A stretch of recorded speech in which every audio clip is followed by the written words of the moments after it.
Bismillahirrahmanirrahim. Assalamualaikum warahmatullahi wabarakatuh.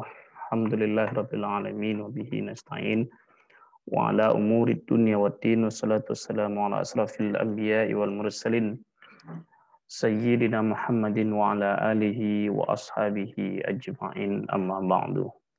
Bersyukur pada Allah pada kesempatan hari ini kita masih diberikan kesehatan dan keimanan sehingga kita bisa melaksanakan aktivitas kita sehari-hari. Selawat dan salam buat junjungan kita Nabi besar Muhammad Sallallahu Alaihi Wasallam. Pada kesempatan kali ini kita akan melanjutkan memberikan penjelasan tema diskusi kita. Insya Allah kita akan membahas tentang konsep dasar maqasidus syariah.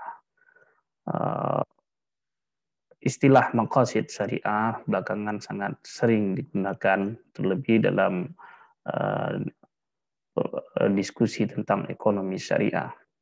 Kita tahu banyak sekali para sarjana penggiat ekonomi syariah menggunakan konsepsi maqasidus syariah baik sebagai metodologi maupun teori maupun sebagai perangkat analisis untuk memahami fenomena ekonomi.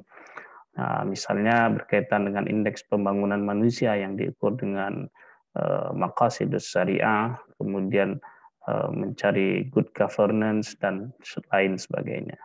Nah, untuk itu maka penting bagi kita semua untuk memahami konsep dasar dari maqasidus syariah.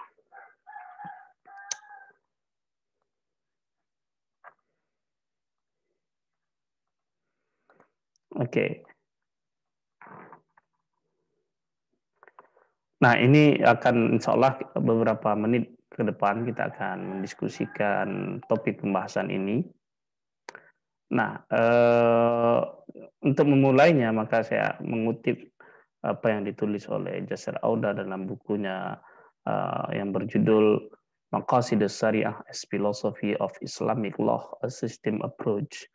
Di situ beliau menulis bahwa maqasid include the wisdom behind rulings. Jadi maqasid itu meliputi kebijaksanaan atau hikmah di balik suatu atau di balik aturan-aturan. Misalnya, enhancing social welfare, which is one of the wisdom behind charity. Meningkatkan kesejahteraan sosial merupakan salah satu dari tujuan berderma atau berzakat. And developing consciousness of God, which is one of the wisdom behind fasting. Jadi membangun kesadaran ketuhanan itu adalah salah satu hikmah dari diwajibkannya berpuasa. Nah, jadi maqasid intinya adalah bagaimana kita mengetahui tujuan, the ends, the purpose, the good, the objective of syariah atau the objective of fiqh, the objective of Islamic law. Berbicara tentang maqasid, maka sesungguhnya kita berupaya memahami atau menjawab the question of why. Misalnya, mengapa kita berpuasa, mengapa kita sholat, mengapa kita berzakat, mengapa, dan mengapa. Nah, Jasir Auda dalam banyak kesempatan, dia selalu memulai untuk memahami apa itu maqasid dengan perumpamaan seorang anak kecil bertanya tentang lampu merah. Nah, saat kita jalan bertemu lampu merah baik pertigaan ataupun perempatan, maka kita berhenti. Anak kecil karena rasa ingin tahunya, maka pertanyaan pertama, mengapa kita berhenti? Kita jawab, karena lampu merah. Mengapa saat lampu merah kita harus berhenti? Karena ada aturannya. Mengapa kita harus mentaati aturan tersebut? Karena kalau tidak ditaati, kita akan ditilang. Mengapa kita harus seperti itu? But why? Mengapa harus demikian? Karena kalau kita melanggar lampu merah dapat membahayakan orang lain. Nah, mengapa kita harus tidak boleh membahayakan orang lain? Karena kita juga tidak ingin dicelaka terhadap hal itu. Mengapa demikian? Jawaban terhadap mengapa sampai dan seterusnya itulah hakikatnya maqasid tersebut. Jadi ketika kita mendiskusikan maqasid, sesungguhnya kita berupaya menjawab pertanyaan why, the question of why.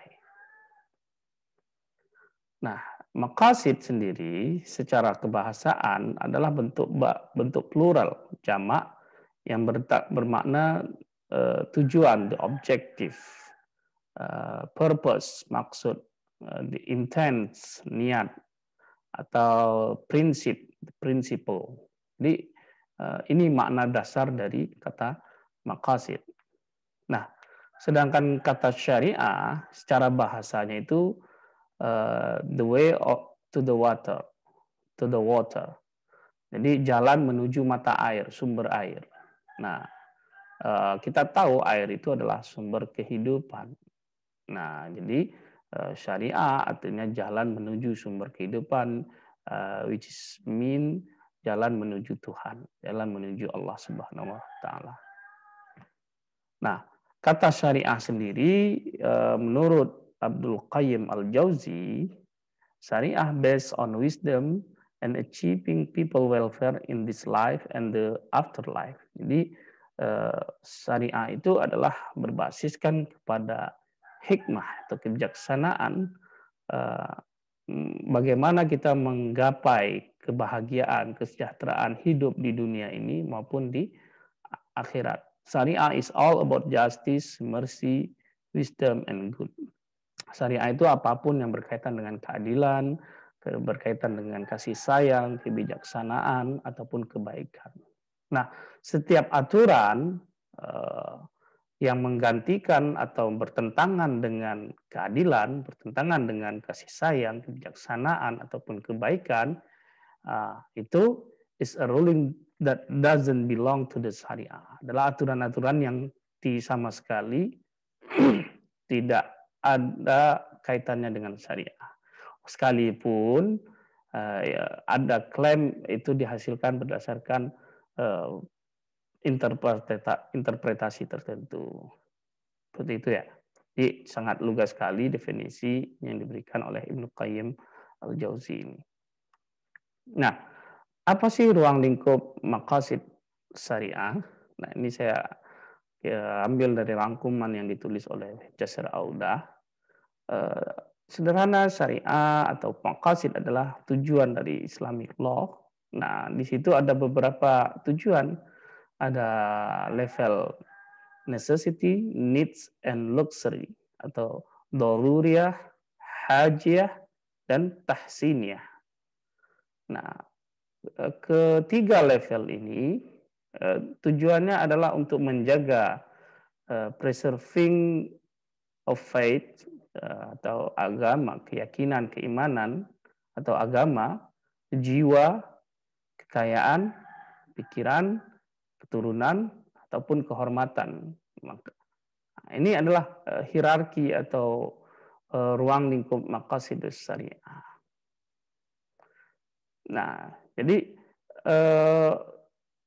misal ini kalau kita menggunakan pendekatan hierarkis ini, maka kewajiban seorang Muslim pada sesungguhnya adalah bagaimana yang pertama dia memenuhi kebutuhan-kebutuhan yang bersifat daruriyah. Nah, kebutuhan-kebutuhan daruriyah ini kalau tidak dipenuhi maka akan menimbulkan akibat yang begitu berbahaya untuk apakah itu agamanya, untuk jiwanya, untuk akalnya ataupun pendidikannya ataupun untuk kekayaannya ataupun untuk anak keturunannya ataupun terhadap kehormatannya. Nah, ini yang harus atau wajib dijaga. Nah, dari situ barulah kita bisa masuk ke level berikutnya yaitu level hajiyah. Nah, yang intinya level hajiyah atau needs itu adalah memberikan kemudahan, keringanan terhadap setelah kita memenuhi kebutuhan dasar. Setelah itu bolehkah kita sedikit bermewah-mewah? Ya boleh. luxuries. Sejauh itu kita memenuhi. Tapi ingat itu semua ada batasannya. Nah, eh, untuk memberikan pemahaman yang lebih luas, ini saya kutip dari buku Muhammad Umar Chapra, The Islamic Vision of Development in the Light of Maqasid Syariah. Di situ kata Umar Chapra, tujuan dari pembangunan itu adalah human development and well-being. Artinya apa? Meningkatkan kesejahteraan manusia. Nah, ruang lingkup kesejahteraan manusia itu apa? Pertama, faith atau agamanya. Yang kedua apa? Nafs atau jiwanya. Kemudian apa? Mal, kekayaan. Kemudian apa? Intelektual. Kemudian apa? Keturunan. Nah, semuanya ini saling berkaitan. Untuk membangun agama tidak cukup, maka juga harus membangun menjaga jiwa, menjaga agama, juga menjaga akal. Nah, kalau ini dijaga, berarti human development-nya akan meningkat. Nah, begitu juga menjaga agama, untuk menjaga jiwa, maka diperlukan harta. Untuk harta ini untuk apa juga? Untuk keturunan. Harta keturunan ini untuk apa? Untuk intelektual. Nah, semuanya saling berkaitan. Nah, jadi visi dari pembangunan Islam berdasarkan konsep maqasid syariah itu saling berkaitan, bersifat sistemiknya. Tidak bisa dilihat secara hierarkis saja ataupun secara terpisah-pisah. Nah, ini bagaimana linkage dari maqasidus syariah sebagai sebuah visi dari pembangunan. Pada akhirnya, maka urgensi kita memahami maqasid. Yang paling pertama adalah bagaimana kita memahami hikmah di balik suatu aturan atau hukum Islam. Yang kedua adalah bagaimana kita bisa menyadari bahwa hikmah tadi, aturan tadi, hikmah dari aturan tadi merupakan bagian dari sistem kehidupan, bagian sistem dari keberagamaan kita. Dan pada ujungnya adalah maqasid adalah tujuan untuk mencapai kemaslahatan. Nah, barangkali demikian pembahasan kita tentang konsep dasar maqasid syariah. Semoga dapat dipahami dan insya Allah kita bisa berdiskusi lebih lanjut tentang tema ini. Demikian, terima kasih. Assalamualaikum warahmatullahi wabarakatuh.